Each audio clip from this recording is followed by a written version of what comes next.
Hello, it's absolutely lovely to be here with you today. You bear with me, I'm willing this internet connection to remain constant, and it's the only I have to ensure, if anything, that will happen. Because I'm in the middle of 6,000 acres in the deepest wilds of Italy, and where I'm running this retreat. And I was going to say the internet's really crap here, but really considering where it is, it's quite a miracle there is internet at all. We must be grateful for what we have rather than lament what we don't. All the people gone. It's been a really amazingly beautiful, intense, profound, life-changing retreat I've just done here. Quite feisty, which I love, and the fantastic contrast of holding the space for nearly 20 people for a whole week, pretty much constantly, while running my work stuff constantly all around the edges, pretty much clocking up about 2 hours sleep a night as a result of having just an amazing bit of stuff to do. It's just one of those times. And the contrast today of being here pretty much all on my own. I've got like 6,000 acres estate with just staff and no one else, and that the poignant transition of sensation of no longer having to hold the space for that many people, because although I'm really used to it naturally, it's a lot of energy required now, because people are going through very deep processes, and there were some amazing people here, quite powerful characters. So there was a lot of stuff going on, and the contrast was astonishing this morning, waking up, and there it was, all just clear, most apt for this session. I only actually got here by the skin of my teeth, because I went over to John Harkin at the Hill, been sitting there working on a project all afternoon. Got stuck on the way back down these windy, bendy mountain roads, behind probably the only slow driver in the whole of Italy, and I lived with a minute to spare, knowing that I would, because of the clarity. And this is why I'm rather excited about this session. This is the penultimate session in the so-called Blue Lotus Magic Satsang series. The Blue Lotus is a poetic allusion to one of the techniques of ancient Taoist practice, which is predicated on drawing the very powerful and decisive healing light of Sirius, the star 8.6 light years away from our sun. It's actually a binary star, that Sirius A and Sirius B was the dark star, which later became worshipped by the ancient Egyptians, then Greeks, then Romans, as Isis and her baby Osiris, which when they took on Christianity, they just changed them to Mary and Jesus. And the crucifixion originates, that myth and resurrection originates Easter. Sirius B drops out of sight for 3 days and then rises again. It's to do with the quirk in the elliptic orbit, and that's where they got the idea of dying and being reborn, or dying and resurrected. And Easter actually derives from the Babylonian word Ishtar, although it also seems to have a root in the word like where we get estrogen from there. Which is the Ishtar was their name for Isis. I used to be a real Isis Sirius freak in the 80s. I was well into the thing. A lot of people were, still are. And these things, they just become part of your cosmology, and I don't sort of spike too much after a while. You just kind of accept them as part of the landscape.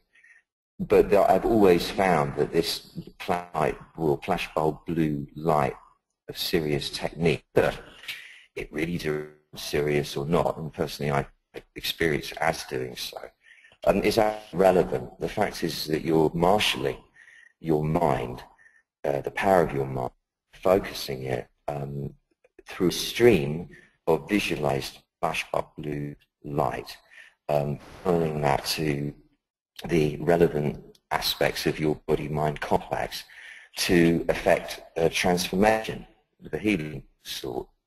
And they had many techniques, some of them quite bizarre and arcane, like standing naked, positioning your nether regions so that bending forward, so that the light of will actually enter you from behind, travel up your intestines, cleanse you from the inside out. I must admit that's not one of the ones I've been drawn to on a regular basis because it's kind of hard to affect, and yeah, it's not that ubiquitously practical. But I've found I've actually done it myself, like in myself, or if I've actually been in need of serious healing, that this blue light seems to be sent, and when it enters the body, it engages in a kind of a micro movement dance, tiny, microscopic, vibrating, undulating, spinning, spiraling dance, like fractals unfolding on the screen, at a cellular level, at quite a high speed, cleansing the body of any blockages, no matter if they're severe or congealed, stuck or cystic, and cleansing it clearly and opening the pathway for the body to heal itself, which it will do when given the right conditions because of its innate intelligence in that respect. And that's what we're deploying in this sequence, this blue light. Even if you're a real pragmatist and don't wish to get involved in any of the potential romance of that, it's a matter of focusing your mind. However, I would suggest that you open yourself to the possibility that this is actually something deriving from that star system. It's been going on for millennia, this awareness of this connection. The Taoists and many other ancient cultures believe sincerely that they were visited physically by a superior race of beings who'd come from or by Sirius, the planet, and taught them things that they knew and then subsequently passed down over the past 12 or more thousand years, which we know today as such things as Tai Chi, acupuncture, meditation style that we're doing, the Taoist understanding of manifesting, Wu Wei they call it, directing of the mind, the directing of energy, the whole psychoenergetic internal adjustment procedure, they reckon came from a superior race of aliens. Whether you believe that, it resonates with you or not, doesn't matter. I don't know if I believe it or not, but it sort of resonates with me. I like that story. You don't have to believe, we don't have to draw conclusions about it. It doesn't matter. It's right somehow. It kind of sits well with me. But that's a personal thing. I want to impress that on you as being the truth. I don't know what the truth is. None of us do. It's just weird if it's right somehow. I do know that the principles are true, and that's what we're actually going to be working with.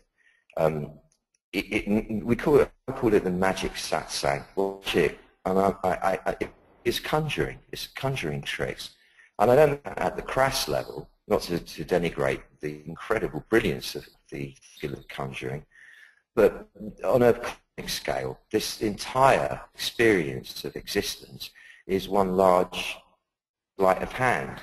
It's an illusion. Nothing is as it appears.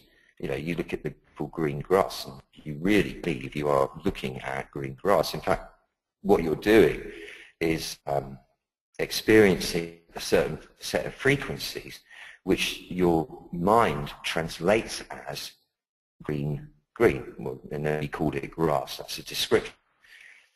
In other words, we perceive a description of reality that we created ourselves with the help of all the adults around when we were kids, and all the teachers and the friends and all the rest of the media, stories, movies and everything. But it is merely a complex of descriptions. It's not reality itself. We only have a second-hand interpreted experience of reality when we are perceived through the sense organs. Magic is it comes originally from the ancient Persian word magush, which means to effect change in external reality by thinking it. And that's the same as what Wu Wei means, and it's the same as when the magicians say abracadabra. It actually comes from ancient Hebrew, meaning what I say will be. In other words, as I intend it, so it will be. To be able to do this, you have to have clarity. And I'll talk about that in a second. But first, if you've never been before, welcome. If you've been before, of course, welcome. Bless you. It's wonderful to be here with you. We're here from all the way around the world in our numbers. Every single time zone is represented, other than the time zones of the poles, which I don't know if they have time zones up there. And satsang is, I borrowed the ancient Sanskrit. It's a word that means sitting together in our truth, in our authenticity, where we come together. Traditionally, it would be in a place like where I'm sitting now. I'm sitting in a big, huge place where I was running the sessions every day. That's why it sounds a bit boomy and reverby. We come together in a big room just like this and sit in silence, and I will walk like I'm doing now, as a way of just kind of in training everyone's consciousness bit by bit into a focus on the theme. And then we would, we were sitting together in person, probably experience 20, half an hour of pure silence, but that isn't, in my opinion. I've tried it a bit, but I think that that really is the appropriate medium. I did style meditation, and I started doing that 35 odd years ago, or every Tuesday night, and loads of people pile into my face, and I just do live it. I just go into a kind of a trance, or go into the meditation, and just channel it through, which is exactly what I do here. Prepare a script, because I love everything to be fresh and real and authentic and spontaneous, and in response to the I'm feeling of everybody here. I was saying, allow yourself to feel the presence of everyone here, to somehow discern it with your peripheral sense, and not being willing to open your heart to everybody, to use representatives of your human family. We have this facility of dropping the pretense here because we don't have to even look at each other. We're disembodied beings to all intents and purposes, eating like this.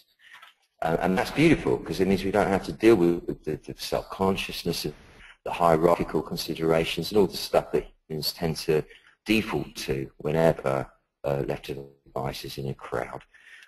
So let's take advantage of that and just be our embodied selves this period. Let's not create in that, dropping the attachment to the body, dropping the attachment to the descriptions of reality, dropping the attachment to our beliefs and opinions of ourselves and who we are and what our position is in the world, and all of that stuff, all the parading, in other words. We just relinquish it momentarily. Always pick it up at the end. It'll be there, don't worry. And then we look at this issue of clarity.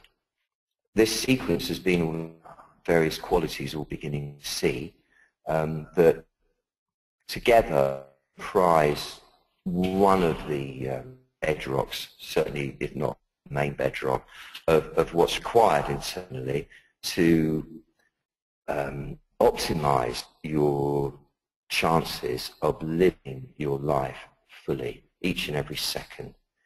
Attain to absolute success, in other words. When I talk about success, I mean the capacity to actively, cognitively delight in each and every moment you're alive. And this doesn't mean just the pleasant moments, this means the difficult moments too. And there is a method in this which we will be using, so stand by. Don't consider success to be what we tend to think of as success, which is merely the symbols of success: supercars, super jets, super all the super that super people buy. They're only buying stuff or aspiring to that stuff because they believe that it will enable them to enjoy being alive each and every moment. Or nothing external will provide that. Enjoying being alive is a skill or a talent or a discipline that arises from being in relationship to your deepest, most, and we'll go into that in a moment as well. Clarity as a quality, as all the other qualities in the sequence, is not something that you achieve. Clarity, contrary to popular belief, is not an attribute that you develop. It's not something that you train yourself to be. You don't train yourself to be clear. You don't attain clarity. You don't achieve clarity. Clarity is the natural state and is there whenever you are not running interference on yourself.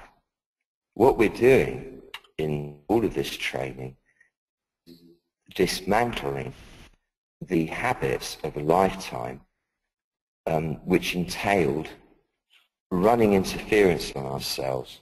I used to love gazing out of the window at school. I do it whenever I could. I just defaulted to it. I wasn't thinking anything. I just used to gaze at the outside. And that was pure meditation. And it was only ruined one day with some teacher shouting suddenly out the blue and snapping me out of my reverie. My son was Russell, they called you by your surname because they were so paranoid about any form of intimacy in those days. Russell, wake up! You know, that kind of, pay attention. And I think it snapped me out of it. And I lost the knack, which is a great shame. I've learned to get it back now, but I have to sit or stand or, you know, formally go into a meditation mode to do that. It doesn't come spontaneously anymore. That was clarity. That was the unfettered mind. The Buddhists talk about the sky of mind. And the mind is like the sky. When the sky is unperturbed, it will be clear blue.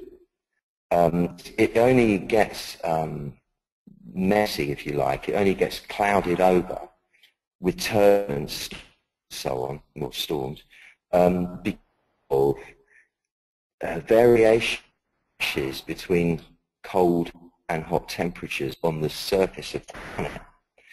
And these equate to the yin and the yang, the cold and the hot, in the body, in the mind, in your life, attraction and the expansion that cycle around each other.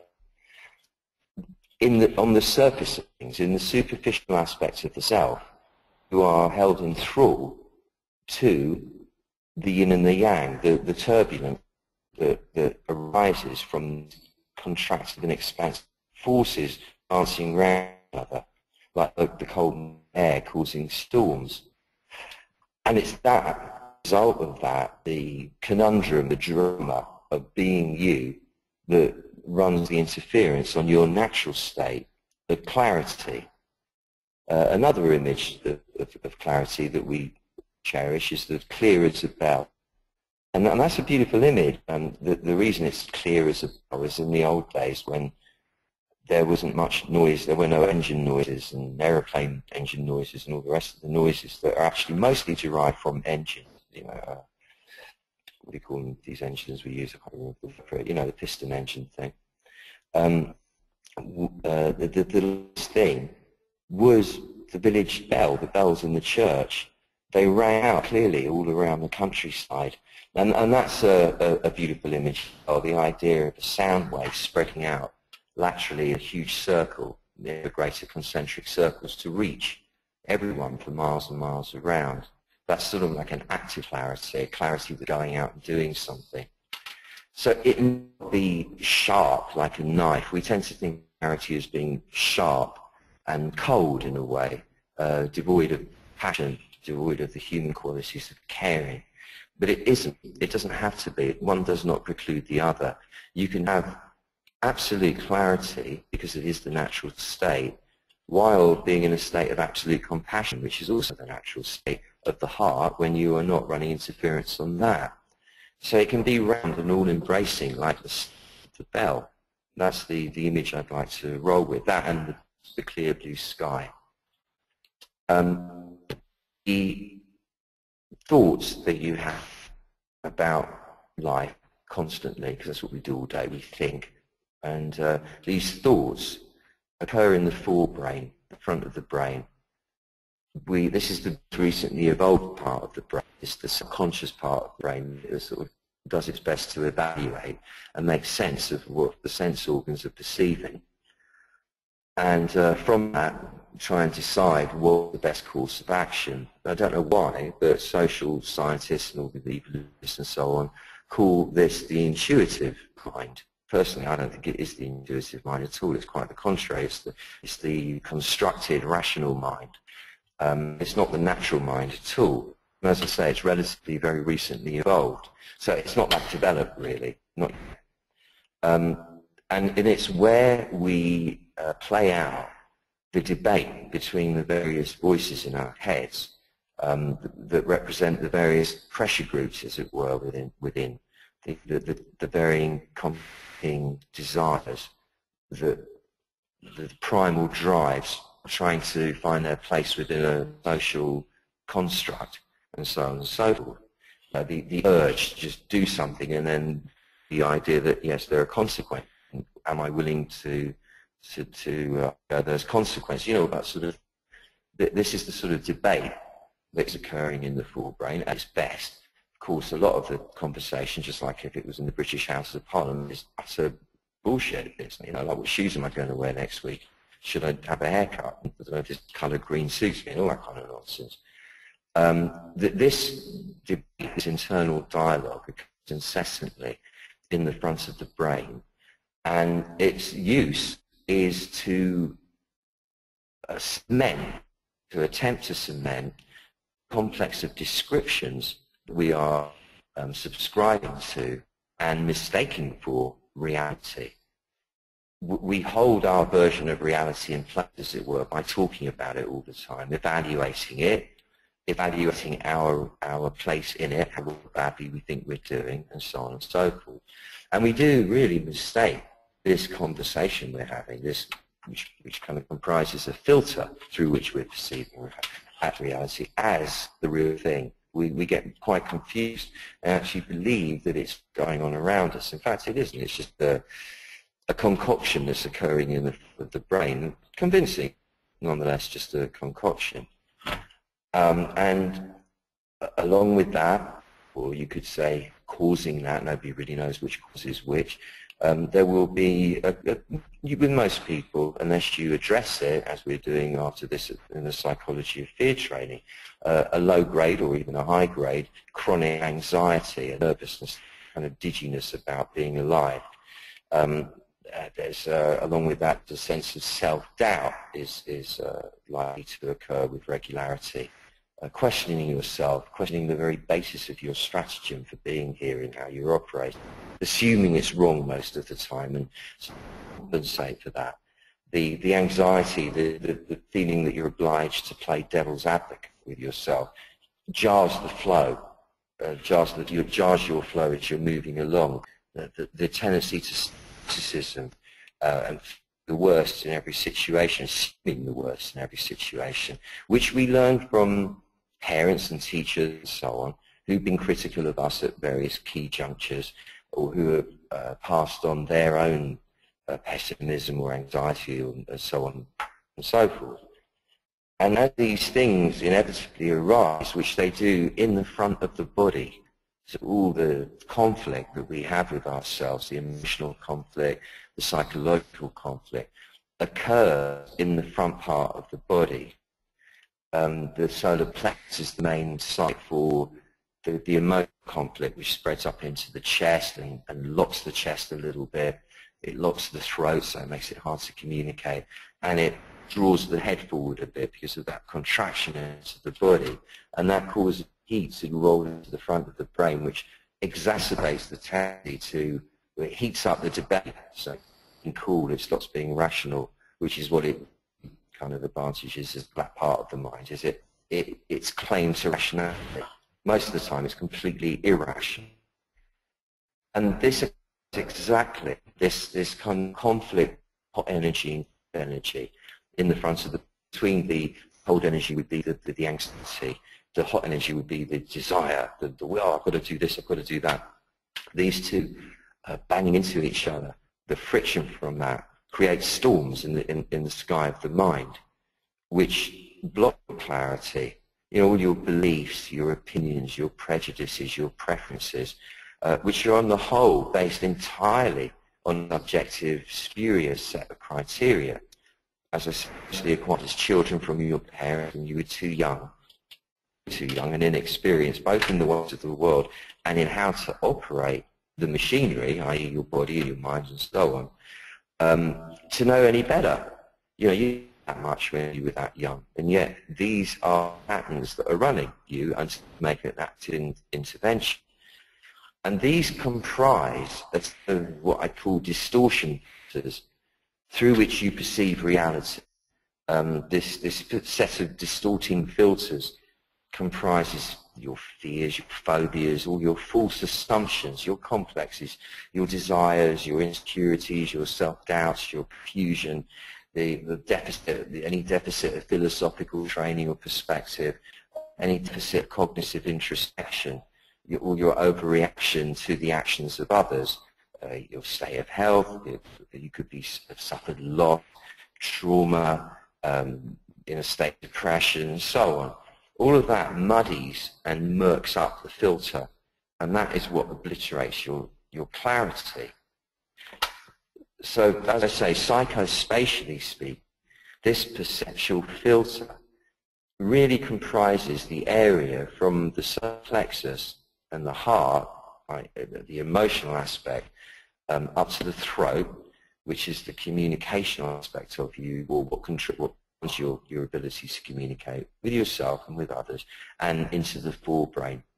So what we'll be doing, following quite traditional Taoist technique, is doing the flashbulb blue light, first to anesthetize and then cleanse this frontal region of all blocks. Then we're going to use it to stimulate clarity everywhere rearwards of your side seams. This is because all of that noise, all conflict, all of those stories that run interference on your natural state of clarity, as I say, occur everywhere forwards of the side seams. I'm going to say the side seams, I mean if you're wearing a shirt or a dress, it will have side seams. So everywhere forwards of where they are is the frontal aspect of you. That's the arena of the drama of being you. It's not really being you, it's the you that you've perfected over the years. It's a fictional character, but you've come to believe it's you. It's actually merely a complex of habits, habits of thought, habits of behavior, habits of references, habits of identity, and so on and so forth. It has no ultimate reality of its own. And that's what falls away when the body dies. It is completely subject to the inevitable throes of the yin and the yang, which command all aspects of manifest reality, of superficial external reality. And when you're in the front of the body, where most of us are, until we train ourselves otherwise. The reason we are, by the way, because our sense organs face forward, we perceive life as going on in front of us. Life is a compelling illusion. I mean, talking about this external world, the world of the 10,000 things, because it's so compelling, it draws us naturally forwards to the front of the body to get a closer look. We can control it better from there. What happens then is that we acquire the qualities of the front of the, we become conflicted, we become north of the conflict, we become like the front of the body is relative to the back, it's vulnerable and soft and so on. And those are the qualities we acquire. It's a rather insecure place to be. And it's not balanced. We're not really sitting in our throne, as it were. Rearwards of the side seams, however, is your back area. You have the strongest muscles in the body are there, aside from the quadriceps in the thighs and the diaphragm. You've got those muscles running down either side of the spine. The spine itself is the strongest, most sturdiest aspect of the physical structure. And the quality of the, it's kind of invulnerable other than the kidney area in the back of the neck.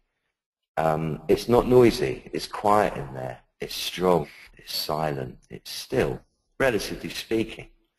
When you situate yourself in the back, you acquire instantaneously those same qualities. You become still, you become silent, you become strong.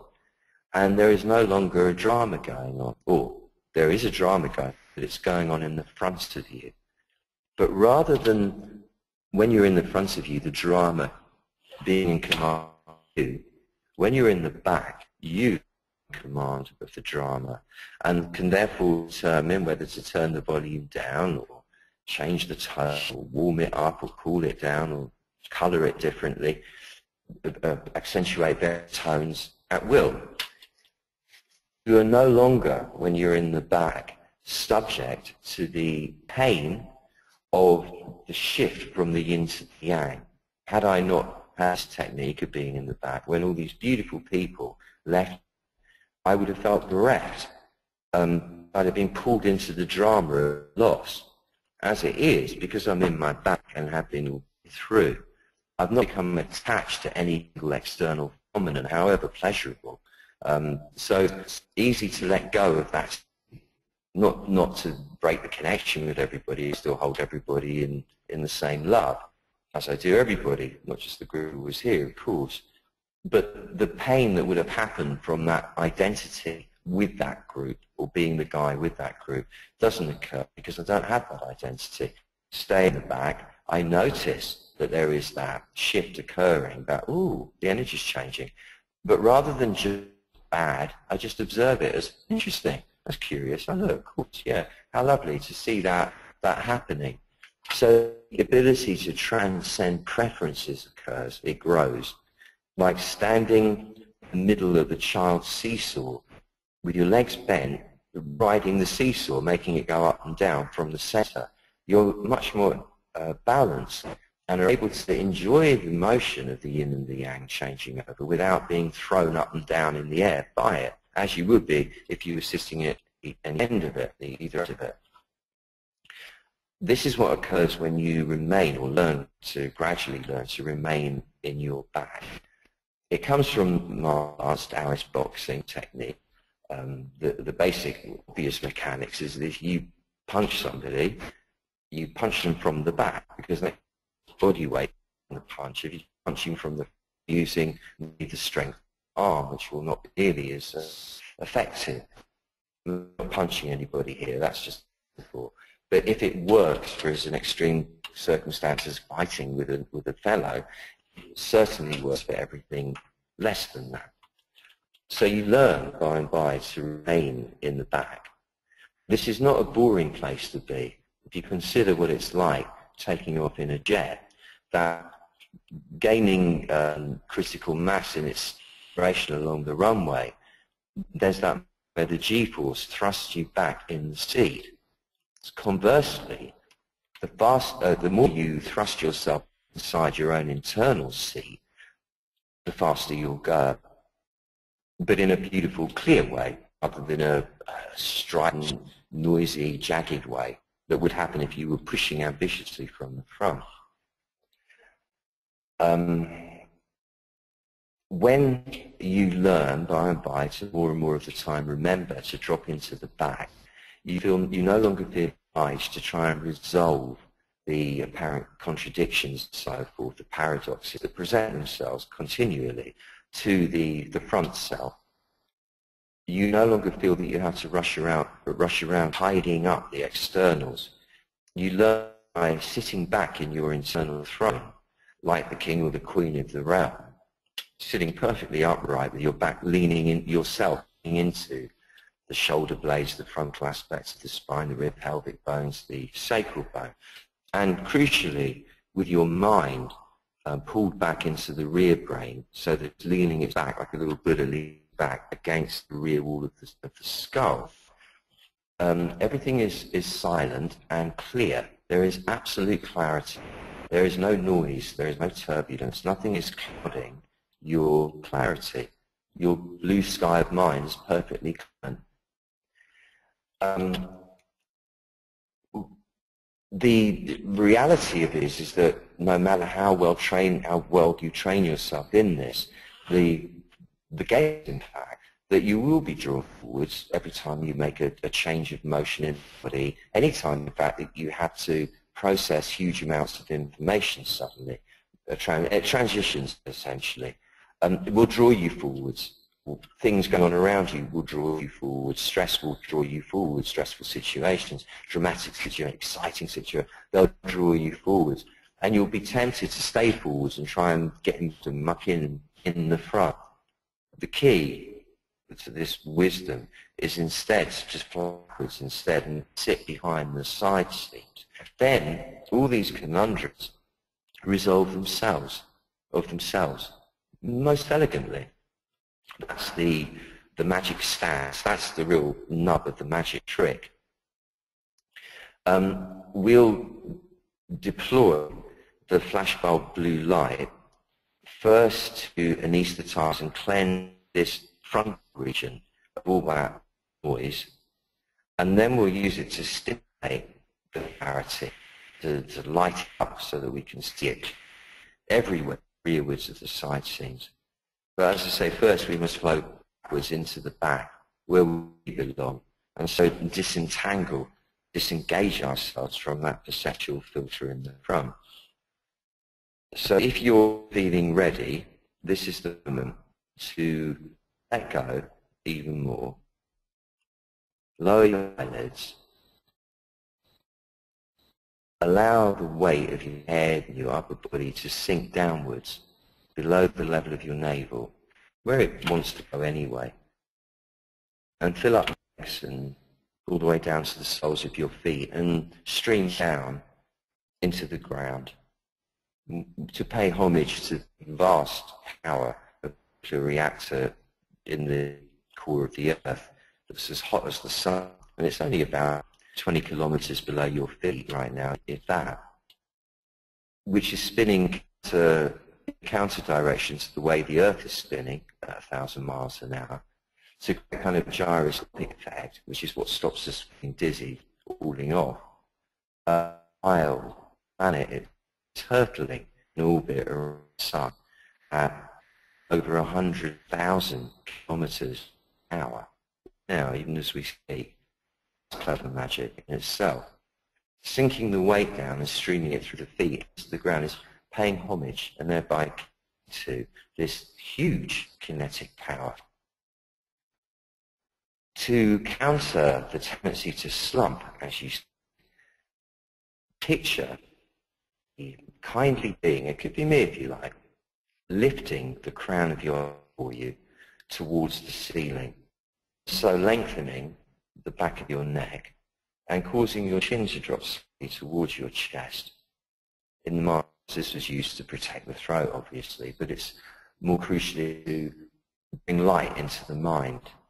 It provides dignity, which means literally uprightness, as only befits the Queen or the King of the Earth. Rather than have the shoulders up round your ears to protect you, drop the shoulders completely and let them broaden all the way out, which is what they want to do. Just let them do what naturally comes when you relax them. So you more breadth now, more breadth of the human qualities, or to house the human qualities, the love, the caring, compassion of the heart. Raise the breastbone a tiny little bit, 0.5 millimeter if that, without arching your back, as a gesture of rising up right now to all that is beautiful and noble, both within you and around you, specifically amongst all your fellows here in our circle around the world. Become aware of muscles and the sinews throughout the body, connective tissue, and command all of it to soften at least 10 degrees more. Let everything soften the back of the neck, face, between the shoulders, down your arms, legs, through your belly, back. And let this softness permeate all the way your bones and even further into your marrow. Softness equates to life, whereas rigidity equates to death. The more soft and supple we, the more freely the chi, the energy can flow through us.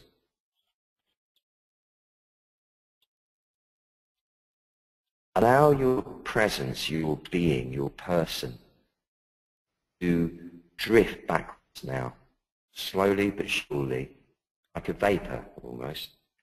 Marshal it and invite, tease it to come backwards and fill up everywhere behind it seems. Let your presence right back into the back of your internal throne. Let the weight of your presence sink down through the sit bones into the seat of the throne. Be here. Allow your mind to drift backwards, similarly, into the rear of the skull, and sit like a little bird with your face on it. Sit on a sumptuous, brightly hued, beautifully made and stuffed cushions, arranged perfectly to support you in optimal comfort, with your back leaning up against the rear wall, sacred cave within the skull. And notice that from here, there is silence, and is perfectly silent. The sky mind is clear, or clearing. And there is still the residue, the habit of conflict in the front, tension in the front, interference and static in the front. But it's no longer you. You are observing with interest, with curiosity from the back, bearing witness to it from the back, accommodating it rather than trying to get rid of it or change it. You just hold the entertainment that's going on in the front. But it's relatively inconsequential and irrelevant to you, because where you sit there in the back, you are transcending preferences for this or for that, whence derive all the conflicts in the first place. You're breathing slowly. That's your psychophysical lever for maintaining a state, a clear state, a confident state.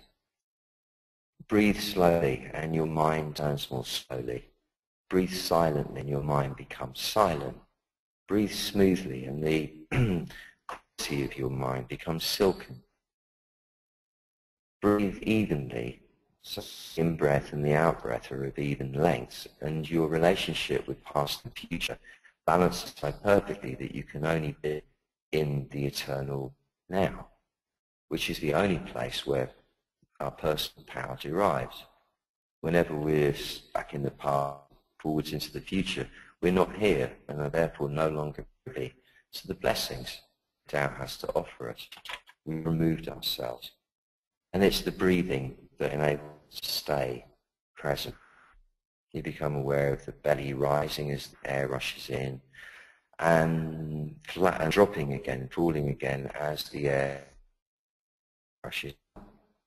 I say rushes, relatively speaking. Now, to include the possibility of alienating yourself, disenfranchising from your human family, which would be completely counterproductive. It behooves us to open the heart now, to activate heart energy, because this is the love that connects us all at a soul level. This is deeper than the personality, deeper than the noise of the birds chirping at each other, or the cows mooing at each other, or us talking nonsense at each other. This is not the personality of the parading self. This is the soul level. When we learn to connect, to receive each other at the soul level, all our interactions come of a deeper, greater quality, and it's that that lends our life any meaning that it has. Visualize the two halves of your breastbone sliding like a pair of sliding doors, mysteriously, revealing a cluster of precious jewels in the center there. You're seeing this from behind. These precious jewels can be rubies, garnets, and all beautiful coloured, symbolizing the heart, and amethyst, the pinks of the amethyst, and a bit of amber, the flame. So just to symbolize the beautiful passions of the heart, the love, the caring, the kindness, the nobility, courage of human spirit, and the limitless intelligence. And allow your gift, which is what this represents, the gift of your unique essence, unique, ineffable, intrinsic beauty that you had the moment for a newborn baby and everyone was making a fuss of you, and still have now, albeit probably quite covered over for fear of pain, disappointments on. Now, your precious gift of you, your soul, radiate free all around you, need to everyone is all the way around the world, to everyone that everyone here knows, and everyone that everyone knows, and so on and so on and so on. The radiance of your essence, precious gift of you, reaches the far corners of you, stands you in good relation to the entire human family. And when engaged like this, it is impossible to feel lonely. It's impossible to feel alone because you just know yourself as part of this continuum life. Become aware that this that sits in the back of you is what you might call the background presence, literally, which is synonymous with the primordial consciousness and energy and potential that is at the subatomic level and produces this entire conjuring trick in the first place, the Tao, God, whatever you want to call it. It's this that is observing, bearing witness from the back of you. It doesn't stop in your back, of course. It's behind you and in another dimension all around you, of course. And is the present, big presence itself. And here we all are in connection with the big presence in each of us. It's the same presence with many, many faces, with different attitudes, with angles, with different perceptions. That's the fun of there, the fun of the trick. It's the same presence meeting itself here and now. And that's the mechanism that triggers the magic, that transforms externals for us all subsequently to this. In this state, you're relatively command, you're relatively transcendent. You could say that you're enlightened. This is the immortal spirit body Taoists talk about. This is your immortal self that was never born, will never die. Just bears witness to your life unfolding, lifetime after lifetime after lifetime, dimension after dimension after dimension. And when the body finally falls away, there is no confusion, there is no scattering of consciousness, because this is who you are and who you always were. Slightly distracted by this dream of being alive in a body momentarily, but always in the eternal moment. From this empowered state, draw the flash bulb blue light of Sirius, of anywhere you want to bring it from, through the top of your head, the center of the top of your forehead, the fontanelles, in a very sharp, beautifully defined, clear, flash bulb blue stream, laser-like stream, through the top of the forehead, into the forebrain, the prefrontal lobe, so all those bits behind your frontal bone, behind your forehead bone. To sort of gently, benignly anesthetize it, to anesthetize that noise, or what makes that noise in front of the brain. The sense that this, like, bit like benign laser surgery, the blue light is now left to its own devices, having entered you, is moving from, gathering in the center of the forehead, moving backwards in a line, a very defined line, over the midline of the top of the head, backwards, over the crown, backwards, down the back of the head to the base of the skull. And as it's doing so, it's clearing all the psychic debris, energetic debris that has accumulated in your brain. It's like some advanced species medicinal procedure we don't understand, but which is even now like brain surgery, really, done with the laser, clearing all the psychic detritus from your brain, all the fizz, all the interference, all the static, all the noise. And now feel that light streaming forwards again, the crown of the head, to the front fontanelles, top of the forehead, down between the eyebrows,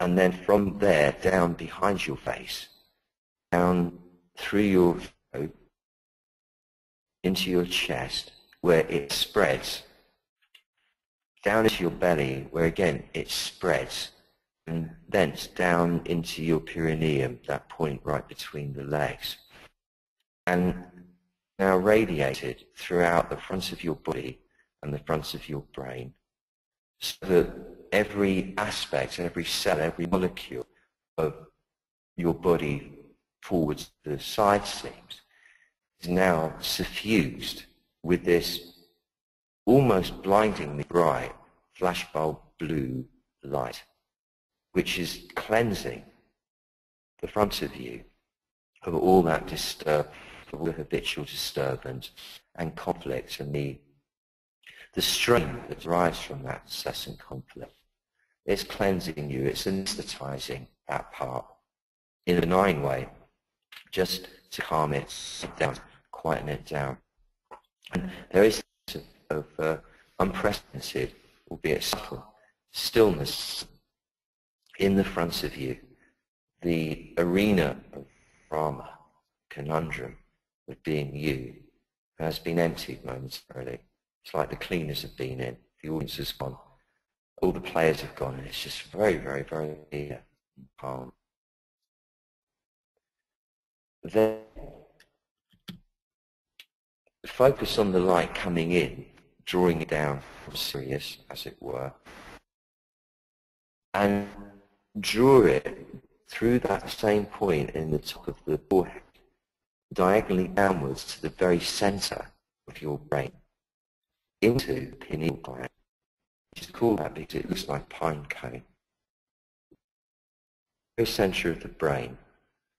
And from there, feel it radiate powerfully backwards, firstly to the amygdala, those two little sacs that hang down behind the pineal gland, which contract when you are tense and running interference on your clarity, but which completely relax and hang down like a pair of relaxed testers, if you like, whenever you are not running interference on yourself, and therefore in a state of clarity and peace, which is natural to you. From the amygdala, feel the light radiate backwards into the base of skull, where the optical cortex is. This is the area of the brain that controls the entire process of seeing. In this case, most importantly, the inner vision, which is at the root of any form of clarity. From the optical cortex, where you can already feel it relaxing you, where the inside of the brain, the middle of the brain, the kind of powerhouse of consciousness, you can feel is already a lot more relaxed. From the optical cortex, see it go down either side of the spine, way back there, down those ridges of muscle that go down first where the throat is, behind where the heart is, behind where the solar plexus is, behind the navel area is, it is behind where the pubic bone is, but very far back inside, down those two streams, and all the way down into the coccyx, that tailbone.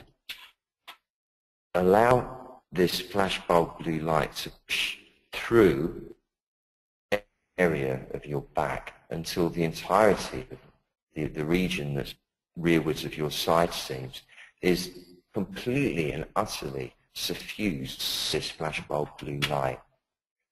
And having cleansed the area, rather than anesthetize it, it's stimulating it, tightening it, strengthening it, make it even more fit and habitable, to feel comfortable there for the duration, to feel welcome there, to feel at ease remaining there indefinitely. Because, of course, the constantly you remain backwards of the side seams, the more constantly you're in a state of delight, simply for the ineffable miracle being here. Which, after all, is the biggest prize there is and you already have that. And yet you can only truly appreciate this gift of all when sitting in the back as the background presence, bearing witness to your existence, rather than being caught up in the drama of it that you're concocting yourself anyway, that occurs normally in the front of the body. But now this flashbulb blue light, which is all powerful and unstoppable anyway, to push through beyond even the physical back and feel yourself grow and expand into the other dimensions, bigger and bigger and bigger, going up behind you, until you feel yourself as being universally huge. Universally huge, so big that the entire universe fits in your belly button. You are now really identifying to itself. Have a little acknowledgement of that.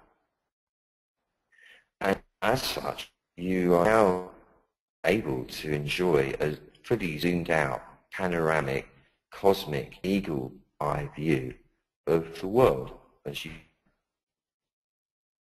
Now, here comes the magical dimension. That was the prep. You are now at liberty to direct the flashbulb blue light in a powerful stream from the top of your forehead, which I mentioned because it's the point that puts you in command of your destiny once activated. As if you're shining a searchlight or a spotlight on the scene before you, as it were, in such a way that you can clearly see your path without having to define it or describe it or place it. You can see it as a stream of light that beckons you along the great thoroughfare through ever wondrous, beautiful scenes that represent your unfolding destiny. With light streaming down onto the path, you can intuit your intention. You can see, without enumerating them, all decisions already made perfectly. And you can see your outcomes without having to enumerate them or describe them or define them, glorious and bright. From the back, shining the flashbulb blue light from the top of the forehead on the path for you, as it were. You are truly lighting your way. Absolute clarity. There is no interference blocking your view.